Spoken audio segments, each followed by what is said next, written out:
Lucas 9, versículos 51 al 56.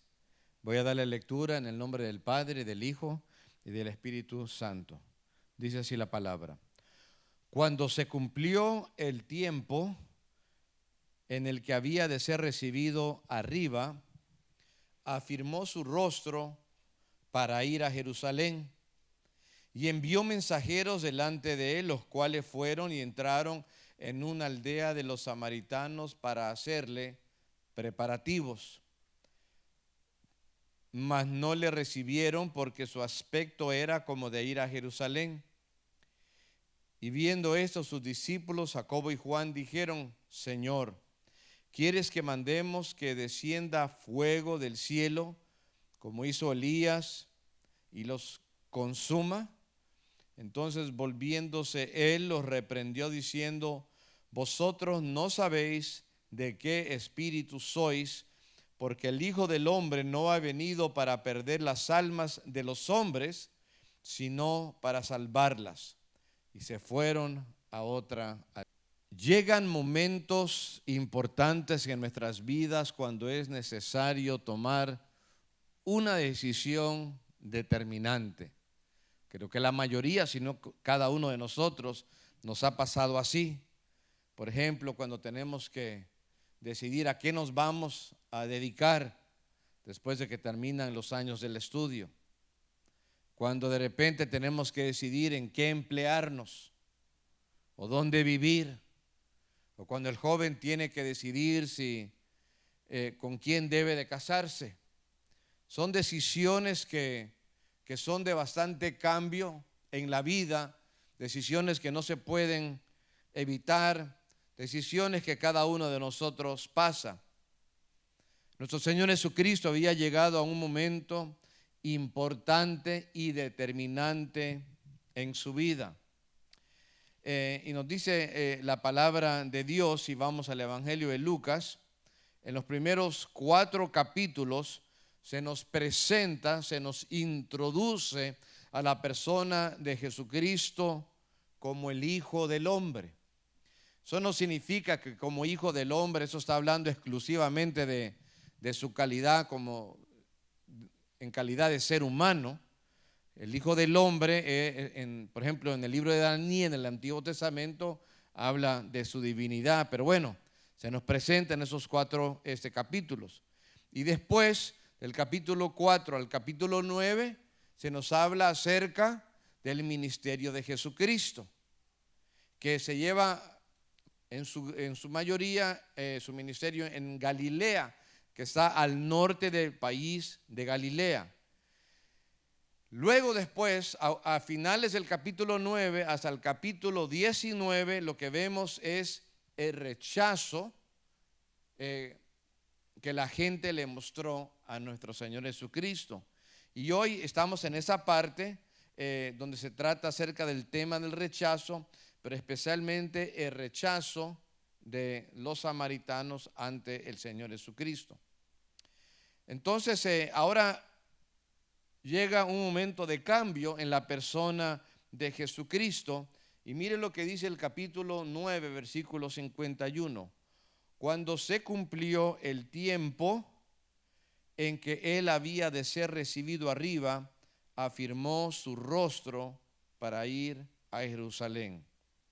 Llega un momento culminante en su vida, llega un momento donde él va a hacer un cambio, va a ir rumbo a Jerusalén para poder cumplir con una misión que Dios tuvo desde la eternidad y aún la tiene en el día de hoy. Es la misión de salvar a los perdidos. Usted y yo estábamos perdidos, estábamos apartados de Dios hasta que llegó el momento en que el Padre nos encontró. ¿Cuántos alaban a Dios? ¿Cuántos ya han sido hallados por la gracia del Señor? Y a pesar de que la gente lo estaba rechazando, pero Cristo va rumbo a Jerusalén. El tema de hoy es la misión de salvar a los perdidos. Dígalo conmigo.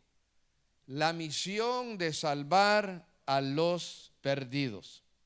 Lo primero que quiero que se dé cuenta, hermanos, es la determinación de Jesucristo. ¿La qué? La determinación. Cuando alguien está determinado, es que está puesto, es que está decidido, es que no se va a dar ni un paso para atrás.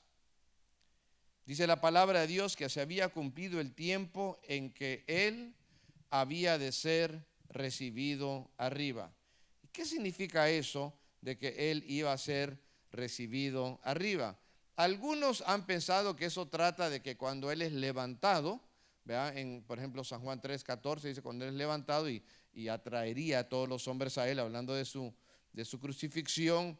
Pero realmente yo pienso, estudiando la palabra de Dios, que cuando dice que llega el momento que va a ser recibido arriba, que lo que se está hablando realmente ahí es que va a llegar el momento no solo de la muerte en la cruz, pero también de su resurrección y sobre todo de su ascenso al cielo, donde Él habría de ser recibido arriba en su lugar donde le corresponde, a la diestra del Padre, donde desde entonces hasta la fecha se sienta ahí con el fin de abogar por cada uno de nosotros. Entonces llega ese momento, hermanos, Él se da cuenta, vea que ese momento está llegando y Él dice que para poder algún día ascender y ser llevado arriba, primero tiene que ir a Jerusalén. ¿Para qué? Para morir en manos de pecadores, ser crucificado, al tercer día resucitar y 40 días después Él ascendería. Entonces, es importante ver que ahora Él, después de haber estado ministrando 2 años y medio en el norte, en Galilea, ahora hay un cambio, no en su misión, la misión de la misma, salvar a los perdidos, pero hay un cambio en el lugar donde va a ministrar. Va a salir de Galilea y se va a Judea. Desde aquí, hermano, mire, antes del capítulo 9, 51, el énfasis está en la venida de Cristo, que Cristo vino a la tierra primero en los primeros capítulos, su nacimiento, etcétera, y cómo se están cumpliendo las profecías acerca de su venida en los primeros 9 capítulos.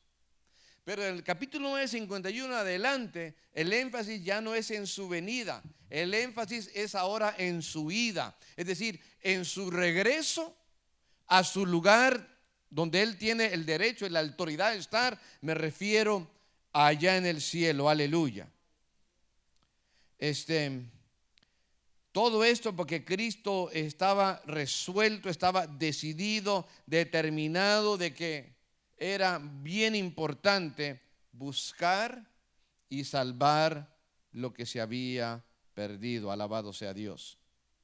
Si la palabra de Dios afirmó su rostro para ir a Jerusalén. Esa es una frase muy hebrea, afirmar el rostro. Eso habla de una determinación, como que alguien pone su mirada hacia lo que debe de hacer o hacia el lugar donde debe de ir y por nada titubea, por nada mira ni a un lado ni mira al otro lado, sino que con el rostro firme hacia adelante va en esa dirección. Por nada va a titubear, por nada se va a detener, nadie lo puede parar. Él es el Hijo de Dios imparable, aleluya, decidido a cumplir la misión desde tiempo atrás, aleluya. Entonces el tema, hermanos, es la misión de buscar y salvar lo perdido. Ya vimos ahorita su determinación, la determinación de Cristo. Y ahora queremos ver en segundo lugar el rechazo de Jesucristo, es decir, el hecho de que los hombres y mujeres lo rechazan a Él. Ahora, Jesucristo y sus discípulos se encontraban en Galilea, lo cual está en la parte norte de Israel. Ahora tenían que llegar hasta abajo, hasta la parte sur. Y para poder llegar a Jerusalén tendrían ellos que pasar por una región muy difícil. Una región llamada Samaria. El viaje duraba más o menos como unos 3 días. Y como Cristo iba con un grande grupo de sus discípulos, Él sintió que era necesario enviar a algunos adelante de Él, algunos mensajeros, para que hicieran preparativos. Dice capítulo 9, versículo 52, que envió mensajeros delante de Él, los cuales fueron y entraron en una aldea de los samaritanos para hacerle preparativos. Estamos hablando de un viaje de 3 días, quizás dónde se van a quedar, quizás esa primera noche. Dónde pueden comprar alimentos para poder alimentarse. Qué tienda está abierta. Si se van a quedar en un lugar, pues quedar en un arreglo, saber cuánto le deben de pagar a la persona que les abre las puertas. Entonces él envía a algunos que vayan por delante. Pero tristemente nos dice la palabra de Dios en el versículo 53, mas no le recibieron, porque su aspecto era como de ir a Jerusalén. Y esto a mí me hace acordar lo que fue mi experiencia y la suya también antes de haber conocido a Cristo. Dice la palabra de Dios, bueno, en este caso hablando de los israelitas, dice, a los suyos vino, mas los suyos no le recibieron. Hermanos, Él también llegó a nosotros y creo que la mayoría, la primera vez que escuchó el evangelio, no lo recibimos, sino que lo rechazamos. Y por mucho tiempo yo rechacé. Pero luego me encanta Juan 1, versículo 12, donde dice, mas a todos los que le recibieron les dio potestad de ser hechos hijos de Dios. Aleluya. Así como hubo mucho tiempo que nosotros no le recibíamos, llegó el día que nosotros le recibimos, le abrimos el corazón y Él hizo morada en nuestras vidas, nos perdonó nuestros pecados y aún mejor, hermanos, nos adoptó haciéndonos sus hijos. Alabado sea Dios. Pero regresando a aquel tema de los samaritanos, dice, no le recibieron. Y nos dice por qué.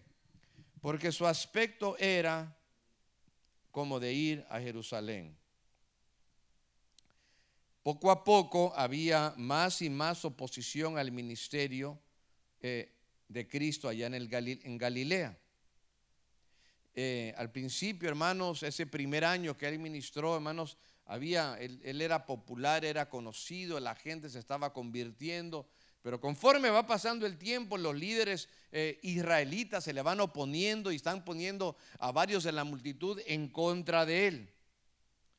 Y igual llega el momento que Cristo entiende que ya es hora que Él proceda hacia el sur, a Jerusalén, donde están los líderes religiosos más fuertes, sabiendo Él que ahí lo habrían de crucificar. Su rostro lo afirma en esa dirección. Ahora llega un momento de historia en el cual necesito hablar un poco de historia para que podamos entender por qué los samaritanos lo rechazaron. Yo sé que algunos quizás se aburren con la historia, pero le voy a decir una cosa. Mi propósito no es aburrirlo, mi propósito es ayudarle a usted a entender. Es bien importante entender lo que ha pasado en la historia, porque como bien han dicho, que el que no conoce historia se condena en que vuelve a repetir los errores que se cometieron en la historia. Pero el que estudia historia un poco se da cuenta de lo que pasó y los errores que algunos hicieron en un momento en la historia y dicen, oh, de ahí yo aprendo a no hacer esto. O en casos que alguien hizo algo bueno, dice, oh, ahí aprendo algo que yo sí debo de imitar. Y permítame brevemente explicarle lo siguiente. Mire, lo que pasa es que los judíos, la gran mayoría, cuando estaban en el norte, allá por Galilea, y tenían que ir al sur hasta Judea, donde está Jerusalén, en vez de atravesar por en medio en ese lugar difícil llamado la región de Samaria, lo que hacían es lo siguiente: Si están en el norte, en vez de descender directo así, lo que hace es que se iban cruzaban el río Jordán, iban hacia el este, bajaban por ahí, rodeaban Samaria. Cuando ya terminaban de rodear Samaria, otra vez atravesaban el Jordán y luego se introducían a lo que era pues la nación de Israel, la parte del sur. Eso les alargaba más el viaje, pero decían mejor, porque si no eran pleitos, eran discusiones, había mucha enemistad. Ahora, los que decían, bueno, yo me voy a pasar por ahí, digamos, ellos iban como diciendo, vamos a ir rápido, no nos vamos a quedar a dormir, no vamos a comprar nada en ninguna tienda, vamos a llevar nuestra propia comida, digamos, iban bien planeados. Es como si usted va manejando por algún lugar que usted sabe que está difícil, o sea, hay pandillas, uno dice, bueno, voy a estar seguro de que el tanque está lleno y que el carro ande bien y no me voy a detener pero bueno, algo así para que usted tenga una idea. Pero ahora llega el momento de la historia. Mire, lo que pasa es esto. Los judíos y los samaritanos se odiaban ya por varios siglos. Lo que había pasado era esto, hermanos. Había un imperio llamado el imperio de Asiria, que había destruido la parte norte de Israel, que mantuvo el nombre de Israel.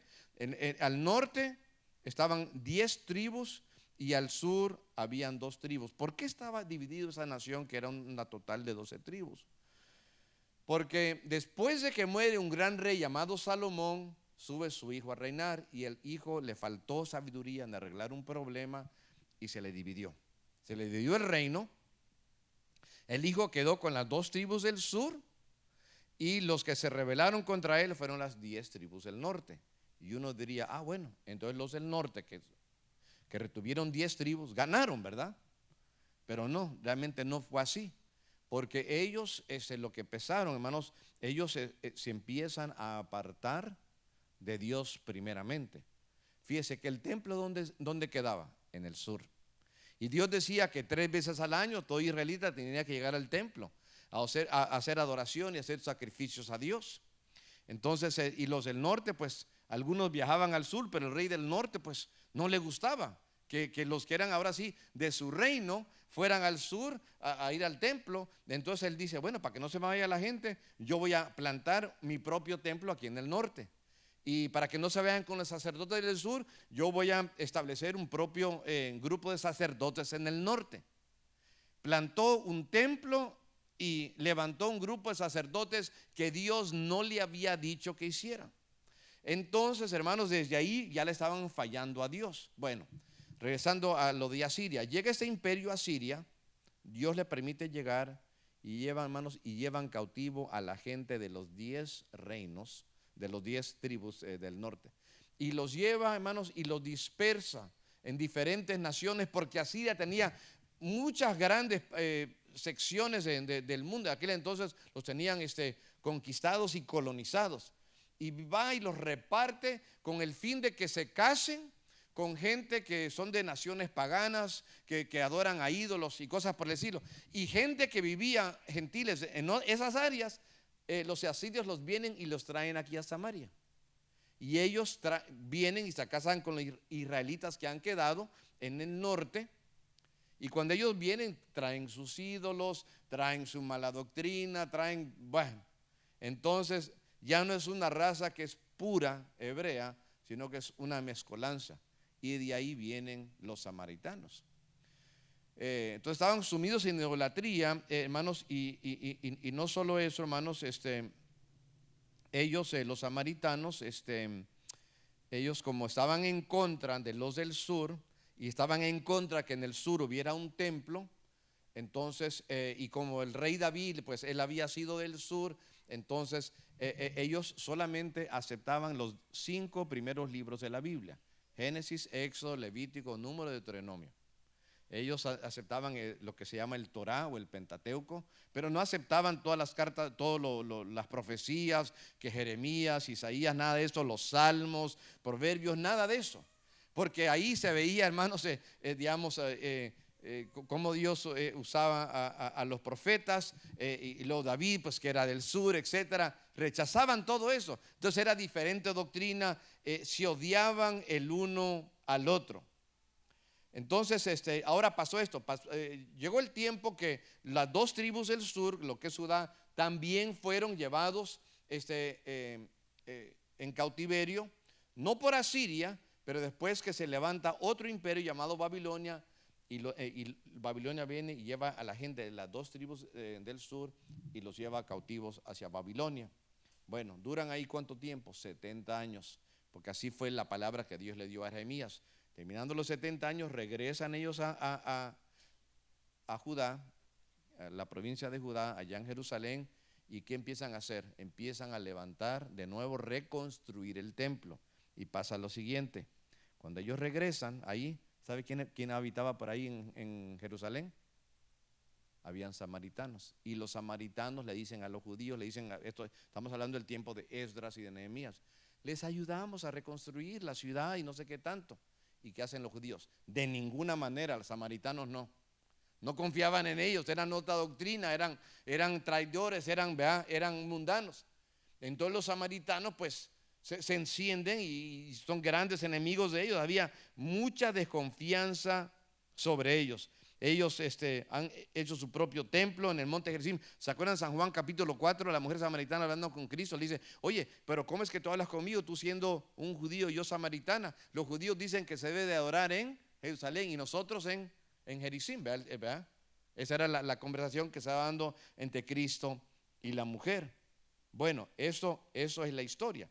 Y por eso, hermanos, nosotros entendemos lo que está pasando aquí. Es más, en un momento, cuando a Cristo lo quieren ofender, nos dice la palabra de Dios. Si usted mira conmigo, por ejemplo, en San Juan capítulo 8, versículo 48, mire cómo lo dicen, para quererle insultar.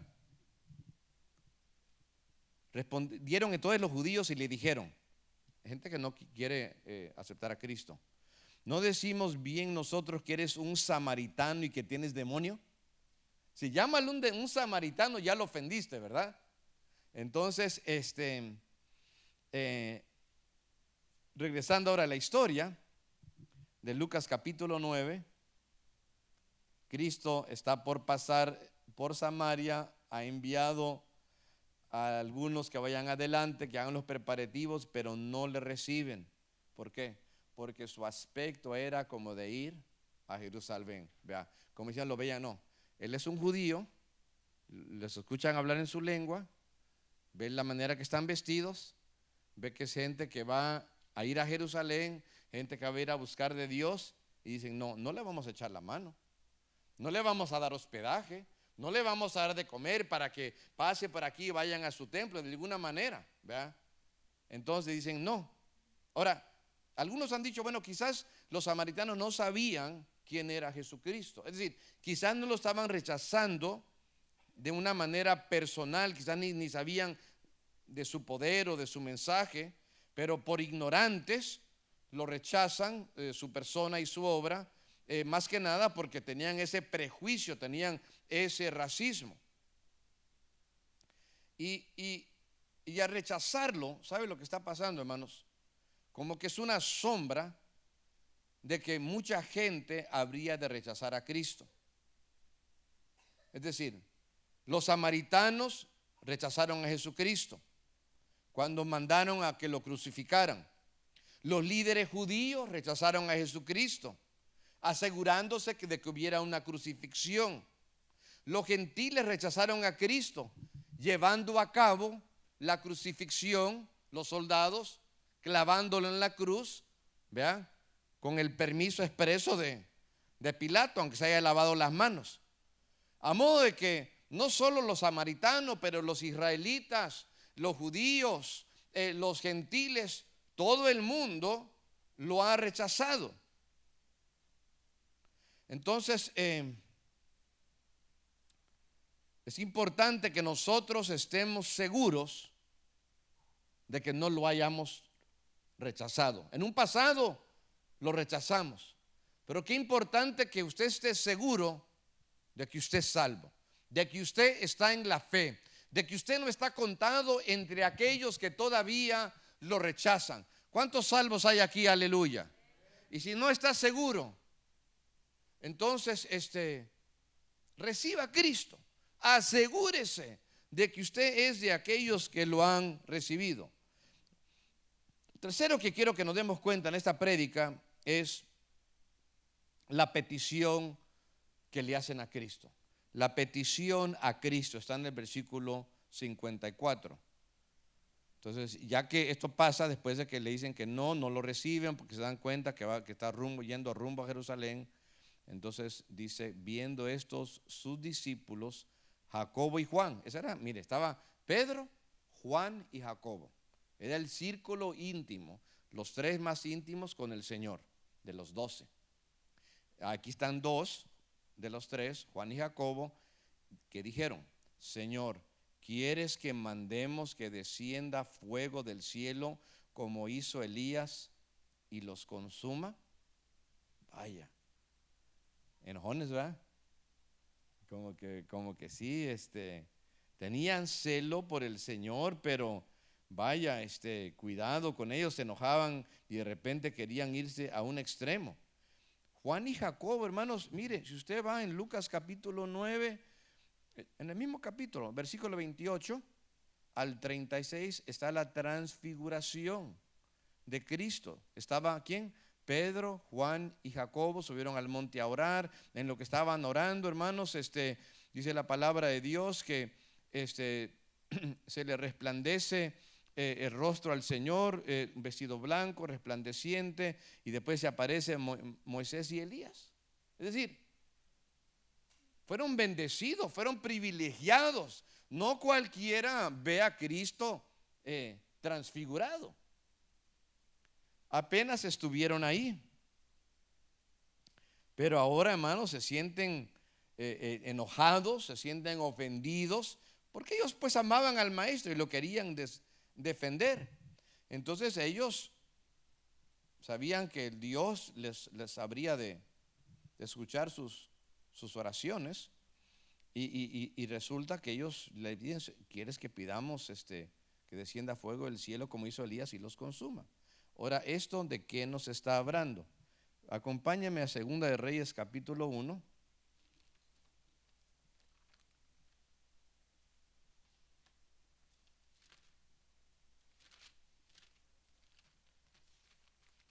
Aleluya.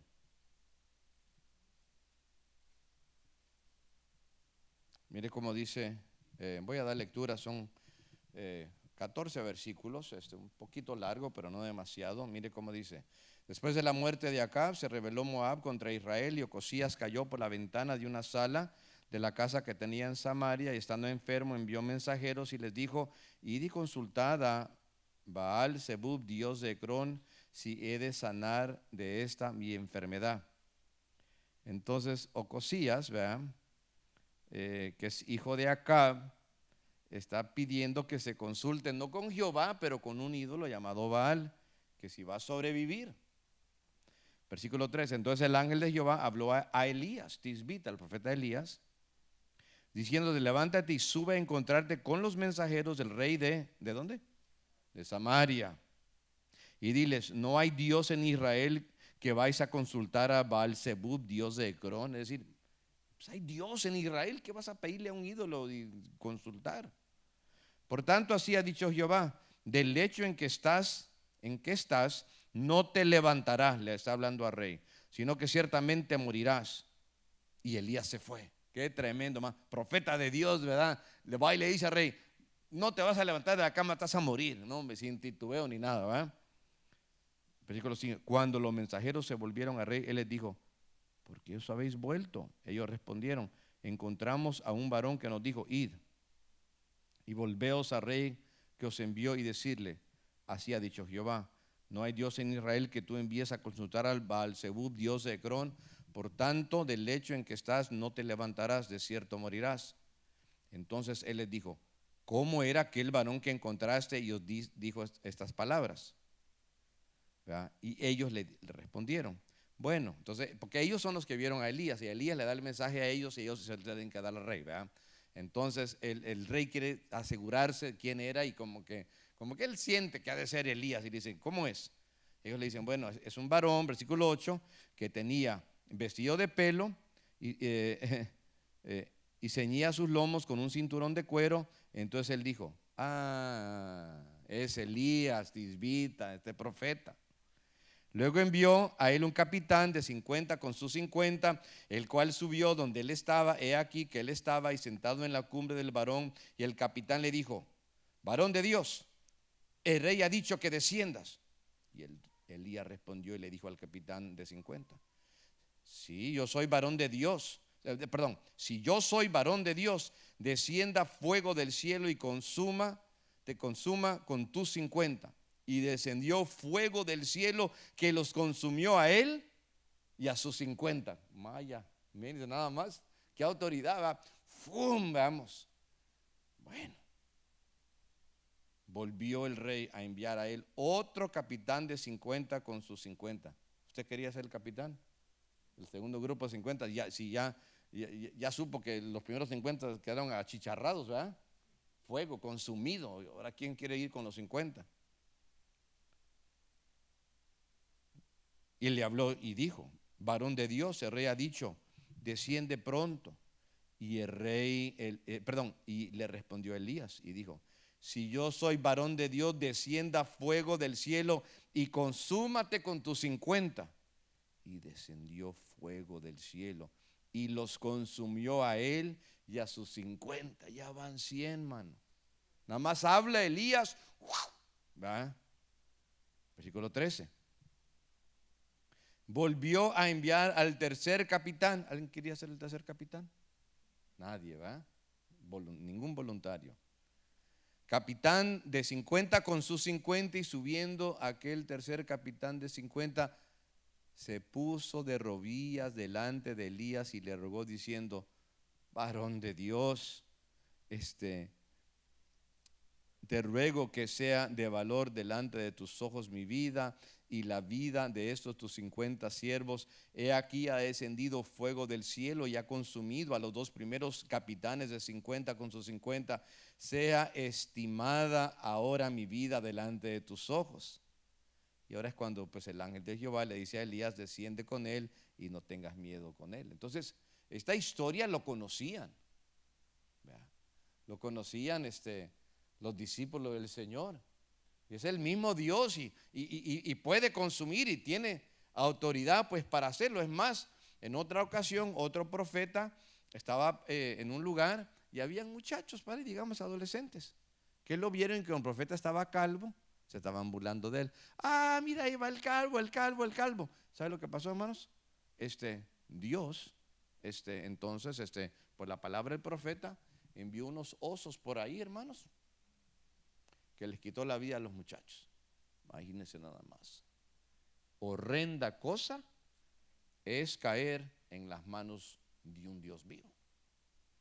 Pero, con todo eso en su mente, como que quiero tratar de entender la actitud de Juan y Jacobo.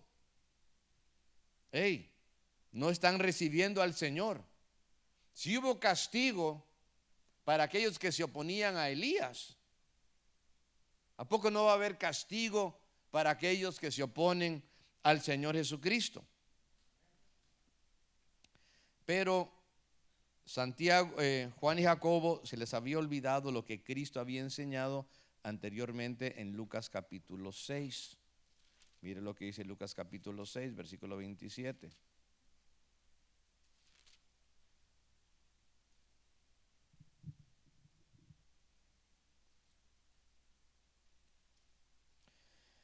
Pero a vosotros los que oís os digo, amad a vuestros enemigos, haced bien a los que os aborrecen, bendecid a los que os maldicen y orad por los que os calumnian. ¿Vea? ¿Se acuerdan que Cristo aún en el Sermón del Monte de Mateo 5 al 7, él habló acerca de, por ejemplo, oíste que debes de amar a tus amigos? Yo os digo, vea, que aún ames a tus enemigos. Mateo 5, 7 dice, bienaventurados los misericordiosos, porque ellos alcanzarán misericordia. Entonces, hermanos, la petición que hacen Juan y Jacobo hasta cierto punto, viendo el Antiguo Testamento, es entendible, pero la verdad es que era una petición errónea. Eso lo vamos a ver ahorita y nos damos cuenta que es errónea por la manera que Cristo responde a la petición. Porque a lo que nos damos cuenta en Lucas 9 es el cuarto y último punto, es la reprensión de Cristo, versículos 55 y 56. Entonces, volviéndose él, habla de Cristo, los reprendió diciendo: vosotros no sabéis de qué espíritu sois, porque el Hijo del Hombre no ha venido para perder las almas de los hombres, sino para salvarlas. Y ese es el tema de la predicación, que Cristo tiene una misión, y su misión es buscar y salvar a los que se han perdido. Aleluya. Y la petición que había hecho Juan y Jacobo no iba de la mano con la misión de nuestro Señor Jesucristo. Entonces lo que hace Cristo es que Cristo se voltea, mira a sus discípulos y los reprende. Le dicen: hey, ustedes no saben de qué espíritu son, ustedes no entienden cuál es la obra del Espíritu Santo, ustedes no entienden la misión que el Padre me ha dado a mí. Es que ahora ya no era un día de juicio, ahora era un día o un tiempo de misericordia. Claro que los samaritanos estaban mal de tener tanto racismo y odio hacia el pueblo de Dios, los israelitas, como los israelitas también contra ellos. Pero ¿sabe una cosa? Dios les iba a hacer que ellos le rindieran cuenta a Él. Todavía los samaritanos tendrían tiempo para arrepentirse. La responsabilidad de Juan y Jacobo era compartir el evangelio con ellos, en vez de pedirle a Dios que los castigara. Aleluya. La Biblia dice que hoy es día de ¿qué? De salvación. Aleluya. El día de juicio viene. Hermanos, están las puertas. Todavía, hermanos, estamos en el tiempo de la gracia. La petición de Juan y de Jacobo nos muestra que hay es una manera equivocada de responder o reaccionar cuando la gente rechaza al Señor. Ahora, es posible sentir celo por Dios, amor por Dios, pero actuar de una manera que no es sabia. Y por eso cada uno de nosotros necesitamos escuchar y tomar muy en serio la reprensión de Jesucristo. Todavía el día de juicio está por venir. Todavía estamos en el tiempo de la misericordia. Todavía hoy es el día de salvación. Hermanos, pronto será el momento cuando Cristo levantará y arrebatará en la iglesia. En el idioma griego del Nuevo Testamento, es el idioma en el cual se escribió el Nuevo Testamento, la palabra es harpazo. Y el harpazo es cuando alguien arrebata de una manera violenta, por así decirlo, como con autoridad algo. Y la Biblia dice que Dios nos va a arrebatar, digamos, no le va a pedir permiso a nadie, no que va a tomar lo suyo y nos va a llevar con Él. Aleluya. ¿Cuándo va a ser? No lo sabemos, pero va a ser antes de que empiece a reinar aquí en la tierra el anticristo, también conocido en Apocalipsis 13 como la bestia. La bestia, dice Apocalipsis 13, lo que va a hacer, va a afirmar, o más bien le va a ofrecer paz a Israel. Les va a ayudar a que firmen un pacto con todos sus enemigos para que haya paz. Israel se la va a creer, ¿verdad? Y va a ser engañado por el anticristo. Y como la mitad de los 7 años de tribulación que va a haber aquí en la tierra, a la mitad, a los 3 años y medio, se le van a abrir los ojos a Israel y se darán cuenta que han sido traicionados. Hermanos, para que haya un ofrecimiento de paz, es porque hay una guerra, o hay por lo menos, hermanos, están a punto de haber una guerra. Pero no se va a ofrecer un pacto de paz si no hay guerra.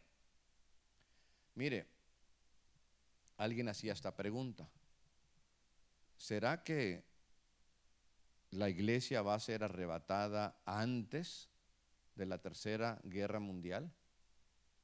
¿O será que la iglesia va a estar en una guerra, tercera guerra mundial?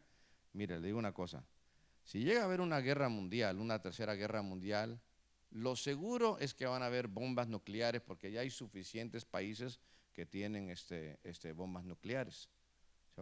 Si hablamos no solo de Estados Unidos, hablamos de Rusia, Corea del Norte, o Irán, que está como que a la punta de que como que sí, Corea del Norte, creo que ya lo acabo de mencionar. Hermanos, hay diferentes países. Y si digamos, si a los rusos de repente, hermanos, le aprieta un botón ahí donde lanza alguna bomba nuclear, digamos, ¿qué van a hacer las otras naciones? Si llega a haber una guerra nuclear, el 80% de la población se va a morir. Y la vegetación y la vida como la conocemos se va a cambiar completamente. Yo pienso humildemente, ¿verdad? Leo con cuidado, igual no lo estoy asegurando, ¿verdad? Pero pensándolo de esa manera, mi opinión muy personal es que si llega a haber una tercera guerra mundial y si llegan a haber bombas nucleares, la iglesia va a ser arrebatada antes que eso. Es lo más probable. Y lo que quiero que se dé cuenta, hermanos, que todavía estamos en tiempo de misericordia. ¿Cuántos días más de misericordia? Días, semanas, meses, años, no lo sé. Pero el próximo evento en el calendario de Dios es el rapto de la iglesia, es lo próximo que va a suceder. La iglesia va a ser arrebatada y luego el anticristo, que va a ser un líder político, va a poder convencer a todas las naciones a que se unan. Porque hay mucha unidad hoy en día entre las naciones. Las religiones se van a unir también. Va a ser un tiempo terrible para los que se queden. Los que no tienen a Cristo se van a quedar. A menos de que aprovechen estos tiempos de misericordia y se entreguen a Cristo. Aleluya. Para los samaritanos en aquel entonces todavía era tiempo de misericordia. Jesús en Marcos 3:17 llegó a llamarle a Juan y a Jacobo con un apodo llamado los hijos del trueno. Porque luego cualquier cosa, tronaban, ¿verdad? Luego explotaban, ¿verdad? De todo. Por su temperamento algo fuerte. En otra ocasión, ellos dos, Juan y Jacobo, le habían pedido al Señor si podían ellos en el reino de Cristo sentarse a su derecha y a su izquierda. Y eso pues enojó al resto de los discípulos. Pero Dios, que es tan bueno, es el que nos transforma. Y Él transformó a Juan y a Jacobo. Y nos damos cuenta de que, hermanos, en el caso de Juan, él fue transformado. Él, cuando escribe sus cartas, él habla mucho del amor. Porque de tal manera amó Dios al mundo. Juan 3:16. Y en primera de Juan dice: el que no ama no ha conocido a Dios, porque Dios es amor. Él es el apóstol del amor. Él fue transformado por la obra del Espíritu Santo. Es más, Juan más adelante cambia su manera de pensar en cuanto a los samaritanos. Porque, por ejemplo, si usted se acordará, después de que Cristo había ascendido, y Cristo, se acuerda, en Hechos 1 había dicho lo siguiente: y recibiréis poder cuando el Espíritu Santo haya venido sobre vosotros, y me seréis testigos en Jerusalén, que es la ciudad, en Judea, que es la provincia, en Samaria, ¿ve?, que es otra provincia, ¿verdad?, y hasta lo último de la tierra. Y el evangelio primero se dio en Hechos 2, del 2 al 7, ¿dónde? Primero en Jerusalén y en toda Judea. Y después hubo una persecución, salen huyendo los cristianos, ¿y a dónde llegan? Dígalo conmigo, a Samaria. Si la hago es que Samaria, ¿verdad? Y después se están convirtiendo la gente. y los discípulos, los apóstoles escuchan allá en Jerusalén que en Samaria han recibido la palabra de Dios. Entonces ellos quieren enviar a algunos apóstoles, algunos de los 12, para que confirmen si realmente los samaritanos se han convertido. ¿Y a quién envían? A Pedro y a Juan. A Juan, a este hermano que era hijo de trueno, este hermano que había pedido junto con su hermano que descendiera fuego. Ahora a él lo envían como un embajador espiritual. Y si leemos en Hechos 8, versículo 25, dice así: y ellos, habiendo testificado y hablado la palabra de Dios, es Pedro y Juan, se volvieron a Jerusalén, y en muchas poblaciones de los samaritanos anunciaron el evangelio. Todo esto porque Jesucristo estaba cumpliendo la misión a través de sus discípulos, a través, en este caso, aún de Pedro y de Juan, de buscar a los perdidos entre los samaritanos.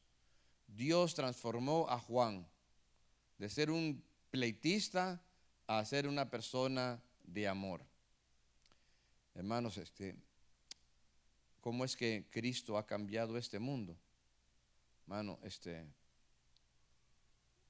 dándole amor a su iglesia, y la iglesia pues mostrando amor y misericordia a este mundo. Sabe que en aquel entonces la gente pagana y perdida, pues también ellos tenían sus filósofos y tenían sus dichos y sus frases que según ellos muy sabios, pero cuando se hablaba acerca de misericordia no lo veían como una virtud, lo veían como un defecto.